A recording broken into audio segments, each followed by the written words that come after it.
Hello everyone! For those of you who follow the game and have been keeping an eye on social media, you'll know that it's been a busy week. It's Adepticon in the US right now, a long way away from where I am, but it's the first convention that Corvus Belli have been able to attend in some time, and it means we're getting content. Content for the new Raven Eye book, which is coming out pretty soon. In particular, if you're a combined army player, then the Morat aggression force is receiving updates in the form of new profiles. There'll be other stuff coming soon, but Morats are what we've seen so far. So what's this video? Well, this video is a review of the new Morat profiles from both a vanilla and sectoral perspective, and it's a short battle report played with some of these profiles. Now you might ask, didn't those profiles drop literally hours ago, like this morning Australian time? Yes, I've had a busy day. I've done a full day of work, run to the game store, had a game, and I'm now recording this. So it is a hot take, but I feel reasonably confident in some of my assessments, and some of them will be caveated with, there are things about the game that will change, the meta will change in response to new profiles, but also we know that fire team rules are changing, and I'll try and bear that in mind with regards to my assessment. So we're going to jump in first to a bit of an overview of the new profiles and some takes on them, what you might like about them, what you might not, and then we'll plow through a short battle report using two of these new profiles. So one thing to note is I'm not going to cover profiles that they released in the video this morning, but which are already in the game. In particular, like Vanguard Infantry and Rakdarax, those already exist. If you're a combined army player, you have an opinion on them. However, the first thing we've got here are some new profiles for the Zerat Special Missions Regiment. And in particular, those are these two here, the Multi-Marksman Rifle and Combi +1 Burst. The rest of the Zerat is pretty much unchanged. Her other profiles haven't been changed, but she's lost, obviously, the Red Fury and the Sniper Rifle profiles. Now, there was never a Red Fury model. There was a Sniper Rifle. You'll obviously now use the Multi-Marksman Rifle profile for that. So, thoughts on this?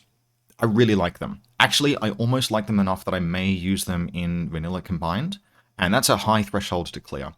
In particular, I think the Multi-Marksman Rifle profile, despite being the cheaper of the two, is probably, you want to be careful about using that.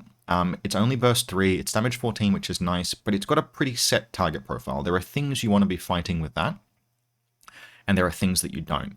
It's a potentially viable tag hunter, which on a 26-point profile is pretty neat, but it's 1 SWC, and SWC is kind of hard to come by in vanilla, so it gets a maybe. But the Combi Rifle profile, I really like. And the thing that I really like about it is basically what she has there is at 28 points, she has a Spitfire with Combi Rifle range bands. And on a Zerat, that's probably better than a Spitfire would be. If you think about it, infiltrating troops can deploy up to 24 inches, which means your opponent's deployment zone is 12 inches away. Having a 0 to 16 inch range band gun can be as good or better than an 8 to 24 inch range band gun. And there is no SWC attached to that. It's full burst 4, it's damage 14. The rest of the profile is really solid. Obviously, she's only BS 11, but she has that whopping mimetism -6. So both of these profiles, in addition to the others, which are very serviceable, can potentially see some play, but I want to try out that +1 damage, +1 burst, ballistic skill attack Combi Rifle Zerat. I think she's got some real legs in vanilla, and obviously in the Morat aggression force, you don't have a lot of choice in terms of infiltrators. All of these are kind of viable profiles. More exciting than a profile update, though, is this new boy here, the Dartok Cyber Combat Team.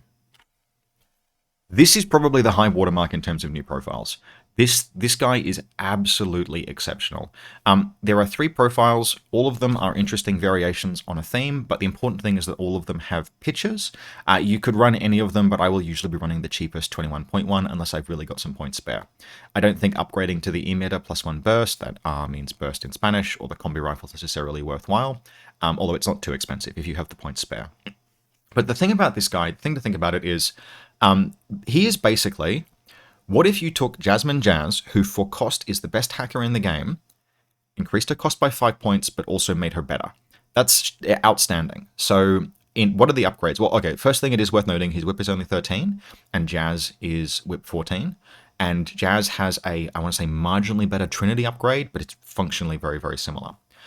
What you get in exchange for those 5 points are Veteran, which is a great skill on a hacker, because it means you can't be subject to Oblivion.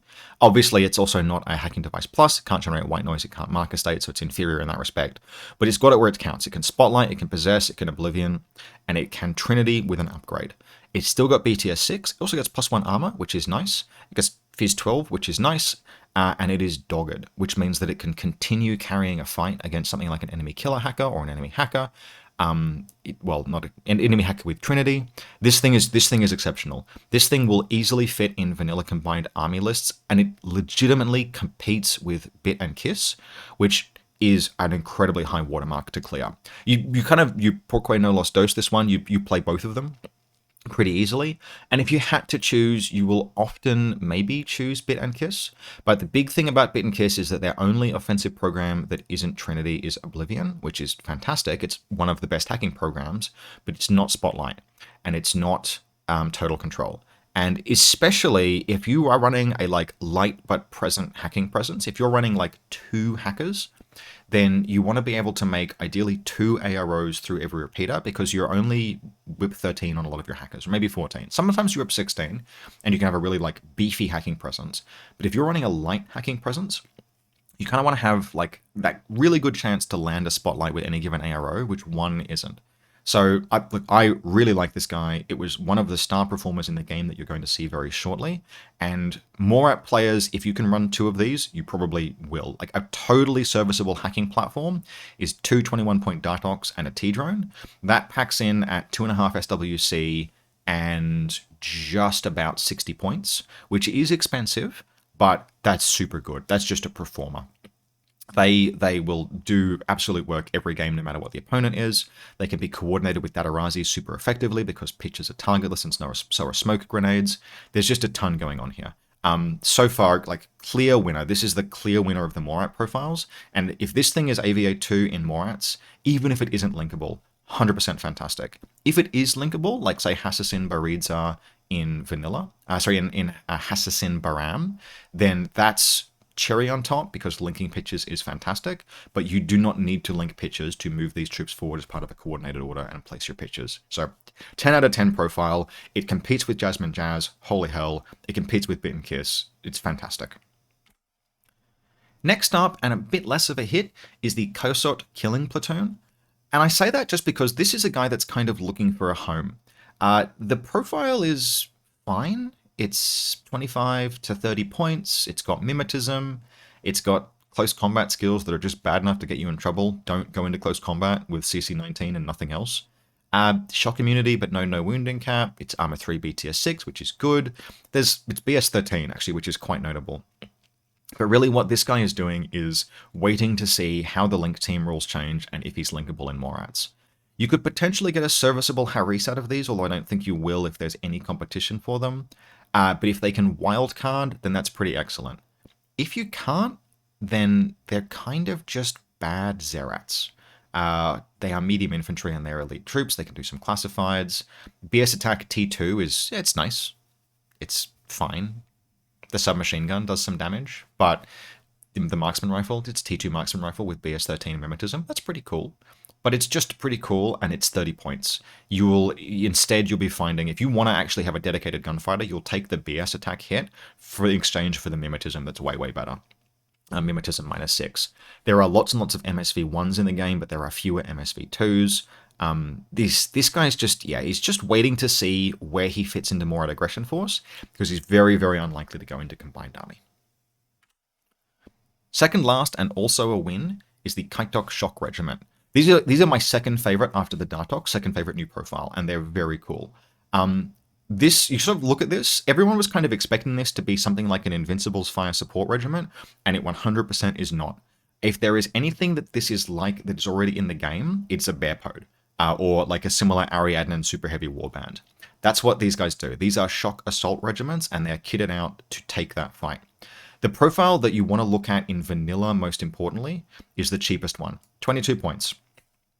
And for 22 points, this is an incredibly serviceable close assault platform. Let me just break down a little bit what's going on with this profile, then I'll explain why. So firstly, we've got the absolute wonderful combination of Frenzy and no CC stat. That's actually really good, because Frenzy is a massive discount.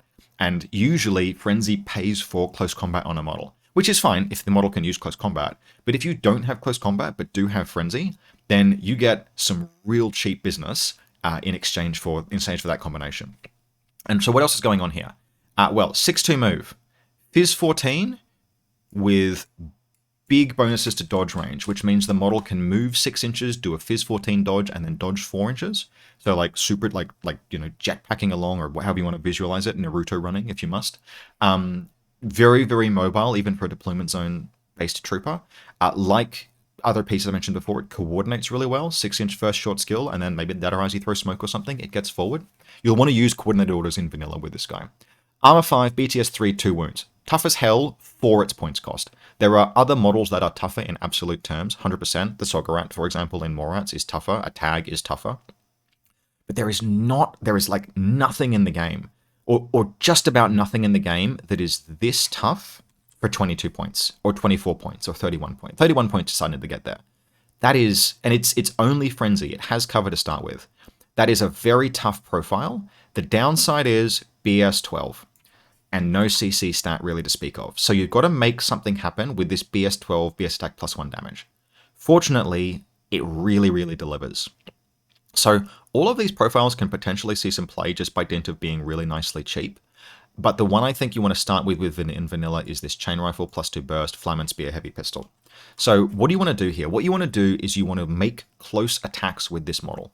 Like you leverage the chain rifle and heavy pistol. The ideal use case for this is that it's run up the table. Maybe it's gotten there as part of coordinated orders. Maybe it's found its way there some other way. But ideally, you haven't triggered Frenzy yet, and you round a corner into the enemy deployment zone, and you force your opponent to react to a burst 3 damage 14 chain rifle, or a burst 3 damage 15 heavy pistol, probably rolling on 15s if you have them out of cover. That is a hell of a fork that does not require you getting into close combat. You can do that from 8 inches away, or even sometimes 10.5, which is excellent. That's just really dangerous at a really low points cost. And if you never use the model for anything, it's a super tough, super dangerous corner guard. The downside of the piece, obviously, is that it's heavy infantry. So it can be hacked, but it can't be isolated because it's a veteran. All it can be is immobilized, which is the biggest threat. This guy's going to get immobilized if you run it through a hacking network relatively often. Hey, it can do some classifieds. It's veteran troop. It's heavy infantry. That's all it can do, but that's nice. I really, really like this guy a lot. And frankly, if he goes impetuous but he's done something to your opponent, then fantastic. He's going to get free orders. Also, let's call out the Flam and Spear. If you're making so that lets it ARO potentially in a significant way in addition to its close range attacks, not to be underestimated. But more than that, if you're making like deep attacks with this piece, if you've gotten to the enemy deployment zone, keep an eye out for long shots in enfilade, like up the enemy, like up horizontal across the enemy deployment zone into clumped troops, because they sometimes exist. And a Flam and Spear is just fantastic for that. Real quick, talking about the other pieces. If you're willing to pay the SWC cost, you can give up the chain rifles and Flam and Spears for a heavy rocket launcher. Probably don't do this in vanilla because it's a model with Frenzy. It's not meant to be fighting at long range for more than a very short amount of time. But it's not very expensive. If these are Haris or Duo linkable in Morat Aggression Force, and if they're Haris linkable, holy shit. That's probably going to be one of the best Harises in the game if you, for example, use your Dartox to clear out enemy hackers to let them advance. That's a hell of an assault team for no cost. Basically all of these, in fact, all of these other ones, they start coming into their own when if they can be linked. If they can't be linked, they're still fantastic, but I think you'll probably not ever see the rocket launcher outside of a Haris if it can be Haris linked. Probably the Feuerback same. The Feuerback in a Haris team is pretty serviceable.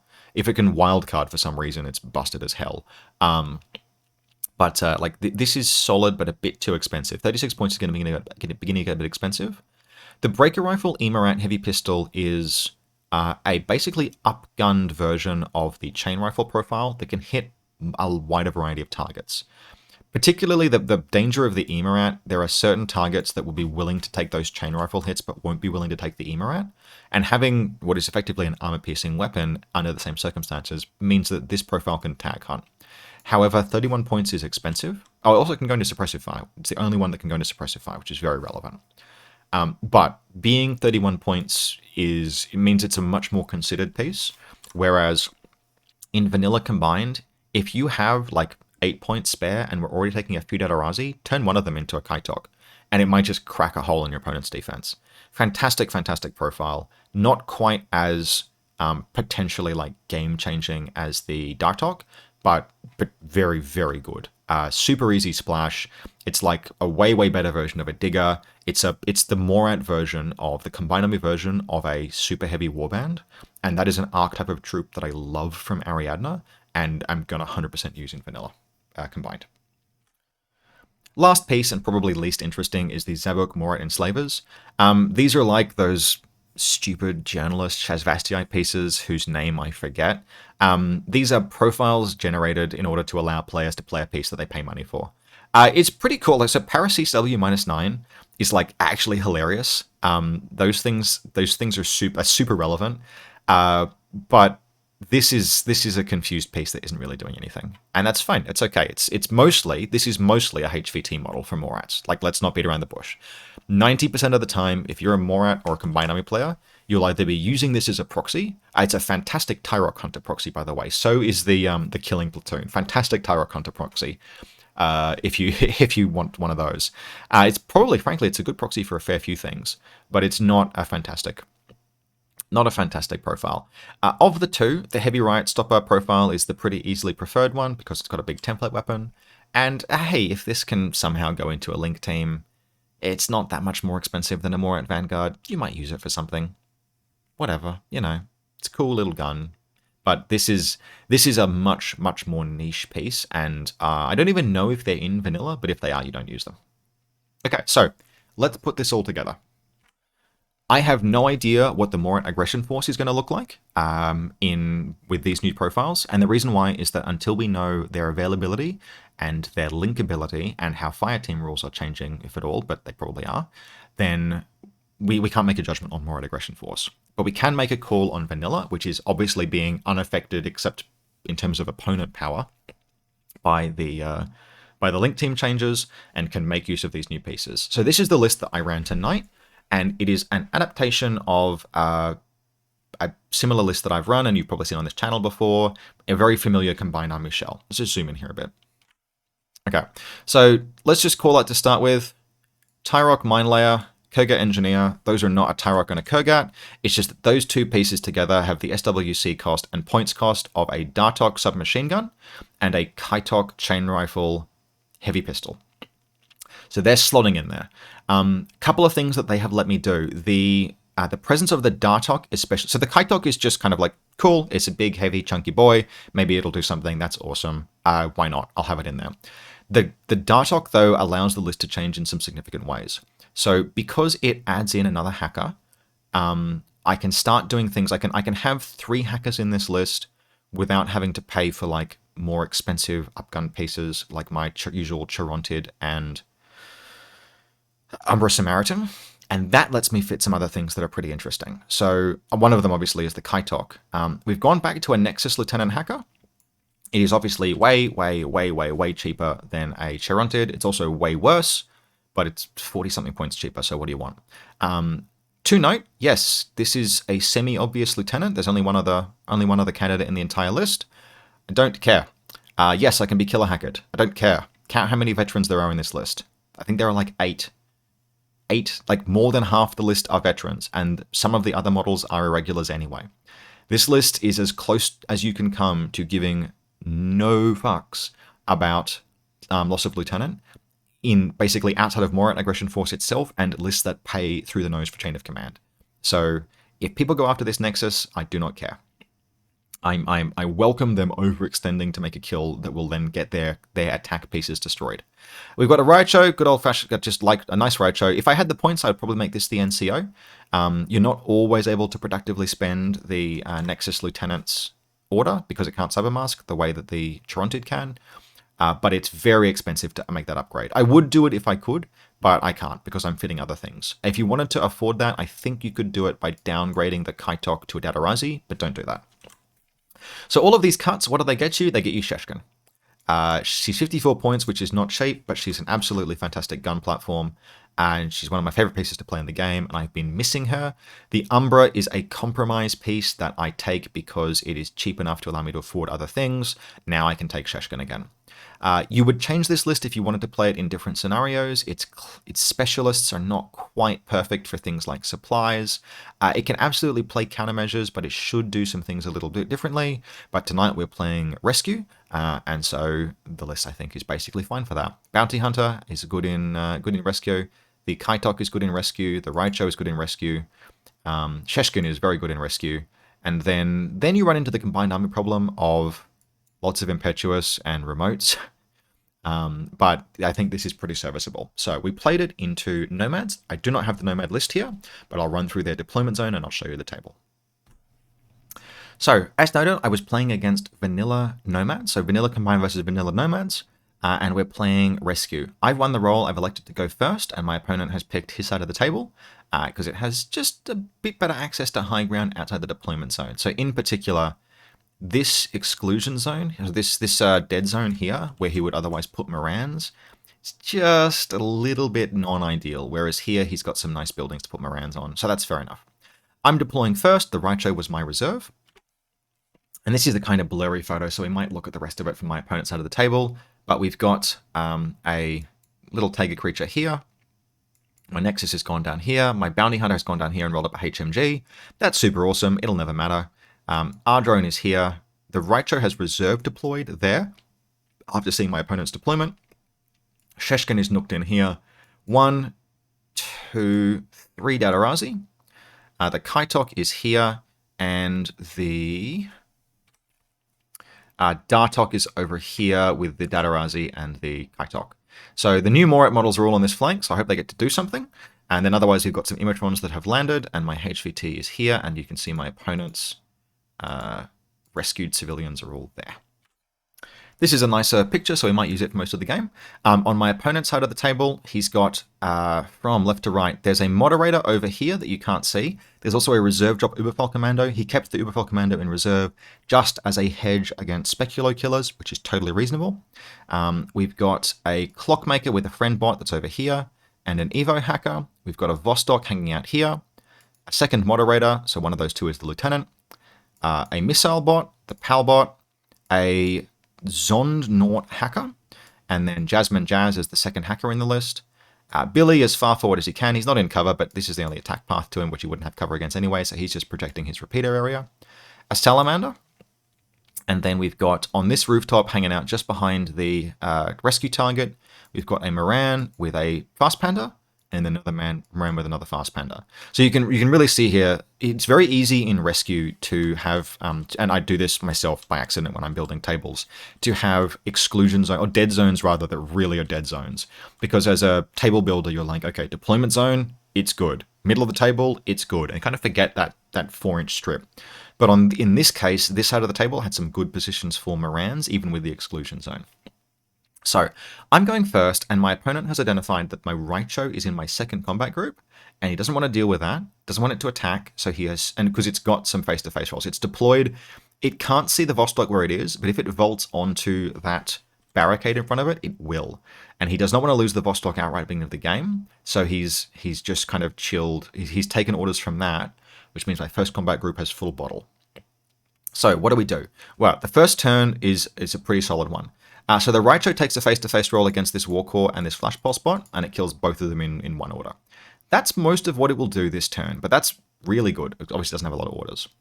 We have some impetuous moves that have moved forward, and then the Dartok starts the run. So it comes out here, out there, and around there. It stays away from the Moran, and it drops a pitcher down here. So this pitcher is not in zone of control of the Zonnort, but it is in zone of control of the Salamander and Jazz. It then starts moving back, and it engages in, it takes about 2 orders in a Trinity duel with Jazz, and it blows her brains out. She's responding with Trinity, which is the best ARO for her, obviously, because otherwise it would just be a reset. But because I've got Dogged, I can just keep taking that fight, but I don't even need to. I'm 3 dice on 16s, and she's 1 dice on 14. And even if she gets through, I've got that chonking BTS. So neutralize her, and then the last order it spends, and there's many more to come, is going to end up being a possession on the Raicho, but that'll happen in a moment. I also do 2 coordinated orders. So Dadarazi that have impetuous forward, so they've come forward to sort of like here and here and here. They get coordinated along with Sheshkin and the Dartok, actually. The Dartok gets forward with those coordinated orders to begin with. 2 coordinated orders move the Dartok on its initial path, and the Datarazi into sort of like nooks where they will be useful later, and then Sheshkin up here. That is super useful as movement, and it lets Sheshkin then continue her attack run. Now, she doesn't do everything that I want because you only have so many orders, but she does come around here. She blows up the fast panda, the fast panda over here. Fast panda? Crazy koala. And then deletes the Zond Nort. She doesn't have enough orders left to do what I want to continue doing, which is to get into close combat with and kill the Vostok. So she just pulls back to this nook here behind this building. And then I possess the Salamander, and I have it make an attack. But it's a bit ineffectual. And possession is like this, right? People sort of get very, very scared of possession. I should potentially have just Oblivioned it, to be perfectly honest. But I possess it. Good thing is it triggers this Mad Trap, or this Crazy Koala, takes no damage. And I basically try and flamethrower these guys for like 3 orders, and it doesn't do anything. They just dodge or make their saves, which is a bit unlucky. Would have been fantastic to kill the Engineer. But I honestly think that I might have been better off just Oblivioning it, and then continuing the run with Sheshkin. One thing to note, and this will happen next turn, you kind of have to stop the run with the Vostok, because this is a Moderator. Moderators are really hard to kill in close combat, like frustratingly. They have Para CCW -6 and 19 CC, little bastards. So unlikely that Sheshkin was going to get Prothean wounds this game. But anyway, this is still a really, really good first turn. The main thing, the fantastic thing, is that I have killed both enemy hackers, which, as against Nomads, that is catastrophic loss of capability. By killing them, I functionally also killed the Vertigo missile launcher, because it's not doing anything for the rest of the game. And the Morans are much, much less useful as well. So, they're still skirmishers, they're still good skirmishers, but they're no longer repeaters for some of the best hackers in the game and a guided missile launcher. So the Dartok has already at this point just, absolutely made bank. Now, could Bit and Kiss have done this as well? Yes, they could. They're on a different part of the table. They're hanging out back here. They were planning to move up this part of the table, which is not where they needed to go. Having a second piece able to use a pitcher that also can be part of coordinated orders is very, very relevant. So redundant capability made a big difference, and the Dartok did the job. It's also the preferred piece for killing, it's got a very slight margin over Bit and Kiss against Jazz, because it has +1 damage on its Trinity and Dogged. So it's the better piece for taking that face-to-face roll. It was just excellent. I haven't killed a great deal else. Obviously, these 2 pieces up here. 4 kills on the first turn is very good, but these 2 are kind of illusions, because the second combat group in this list is very cleverly configured to be that redundant ablative element. It consists of just the Evo Hacker and the Engineer as support, and then the War Correspondent and the Flash Pulse Bot and the Missile Launcher. The Flash Pulse Bot and the War Correspondent are intended to die and take orders to kill and pin back impetuous troops, etc. That group functions 100% fine with just 3 orders, because it's just the Engineer, the Evo Hacker, which usually only needs 1 order a game, and then the Missile Bot, which doesn't usually need to fire that many orders. So, and as the first group takes casualties, they can just roll in. So really, the War Core and the Flash Boss Bot are kills that I needed to make, but they aren't kills that will swing the game. But the destruction of the hacking capability of the Nomads is massive. So full credit to Dartok for a very, very good first turn. Let's see how my opponent responds. Obviously, first thing that he does is depossess the Salamander, because he needs that active to play the game.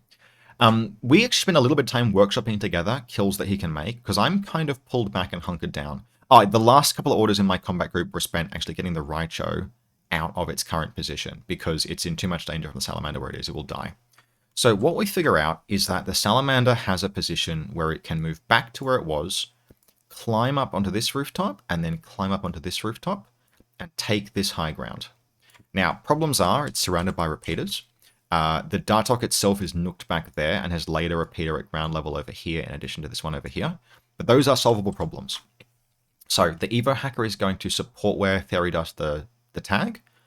And then the Moran with the combi rifle is going to try and get some work done. So the Uberfall Commando in her impetuous order moves to here, and then on her regular moves around to there. and she kills this this repeater over here that way. And then the Moran moves forward, and it actually is able to see and kill, thanks to basically plunging fire, this Dartok here, but it can't, it actually fails to kill the repeater. And my opponent does not have enough orders to stuff around anymore, because the Salamander is going to need to take 3 orders to get onto this rooftop, where it can move up, and it can firstly, it takes the unopposed flash pulse, but it's BTS 9, so no worries. It kills this R drone over here, moves forward and kills Kiss, and then it gets 1 order left to move forward and face-to-face. Actually, it doesn't even get to face-to-face the Raicho. It has to stop there. It takes 1 more order than it wants to kill the R drone. But it gets it into a very, very, very dominant position. So he's basically recovered the turn.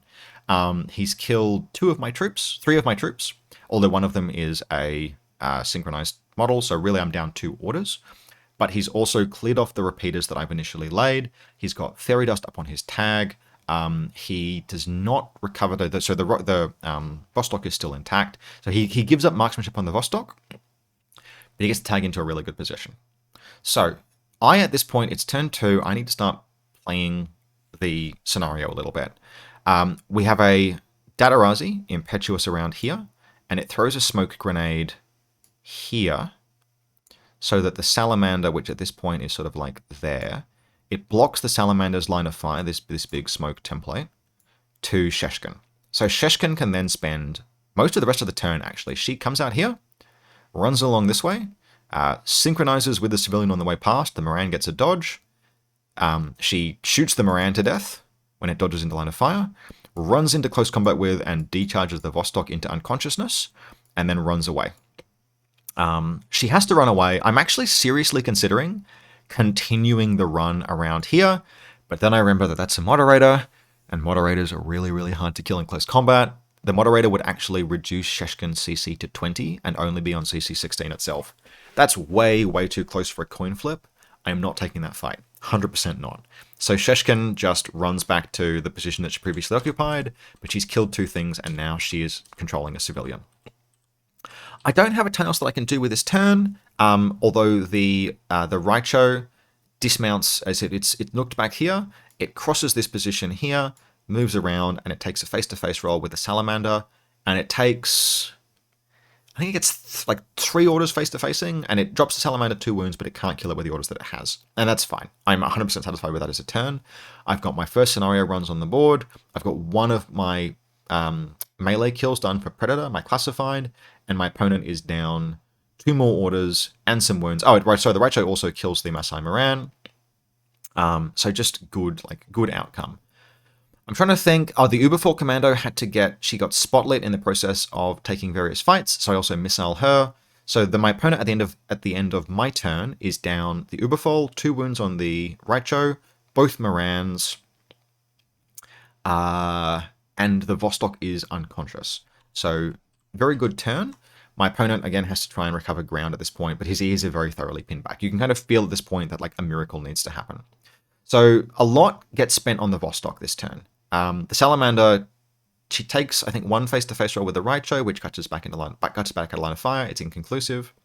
And the Engineer does 2 things. Firstly, the Engineer fixes up the Uberfall Commando, because she's got structure, and obviously a missile. She got hit by a missile, but she has total immunity.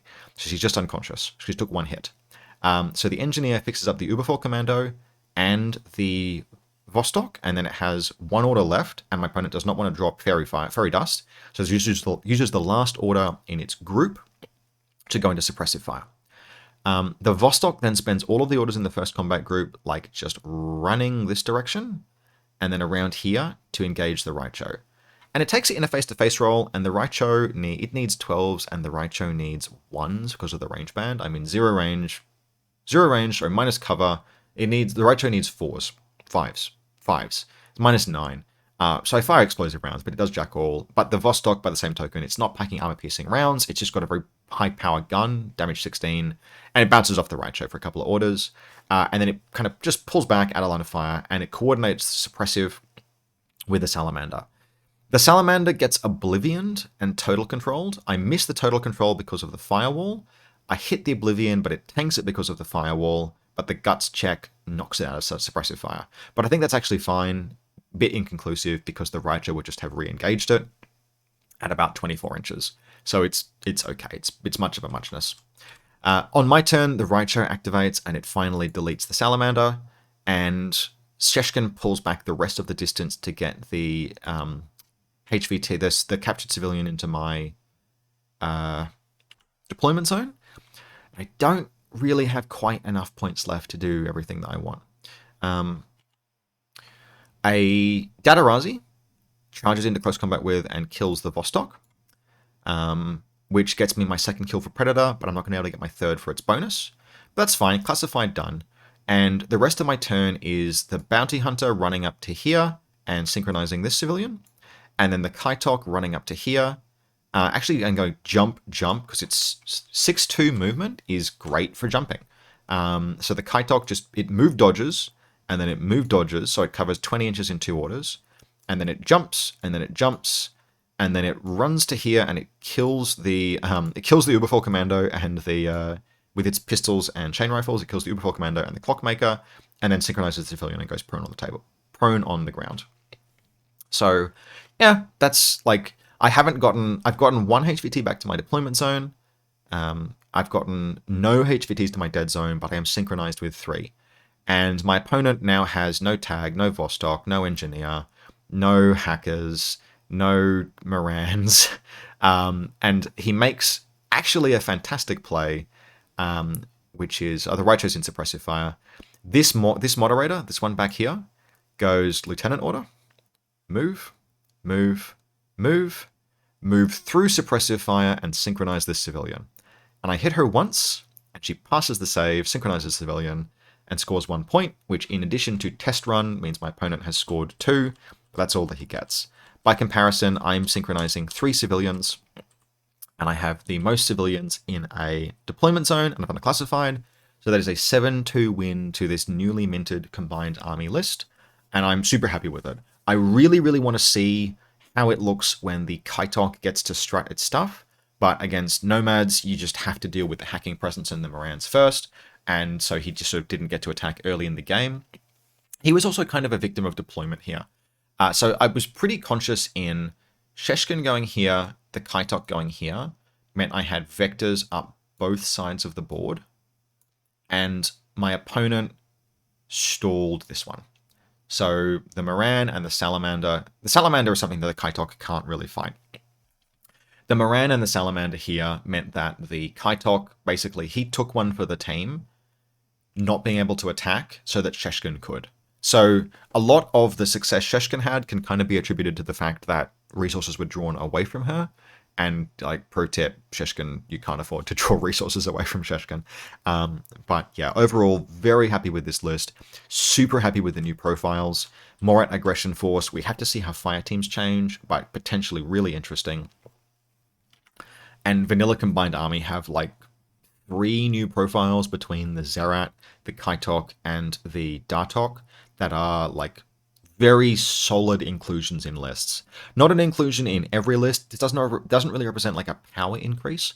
This list, if I compare this list to my Chirontid list or like any Avatar list, it's not doing things that are necessarily stronger, but it gives you just a few more tools you can build in a different way. The list expands out in different directions. I lose my Chirontid, I lose my Umbra Samaritan, both of which are pieces that I really, really like, but I still get my hacking presence, I get even better repeater coverage, and I get to play with Sheshkin again. So swings and roundabouts, but those are changes that have been enabled by these new profiles. So super interesting, super interested. When we see new profiles for Ariadna and potentially for Nomads, I will attempt to do some games including them if I think they're interesting. And by the way, if you found the quick profile assessment interesting, the hot take interesting, let me know in the comments, because they're not too hard to do and I can do them again. Overall, hope you enjoyed this. This has come in really quickly at a sharp 40 minutes for 2 separate bits of content. So as always, hope you enjoyed. Have a good day.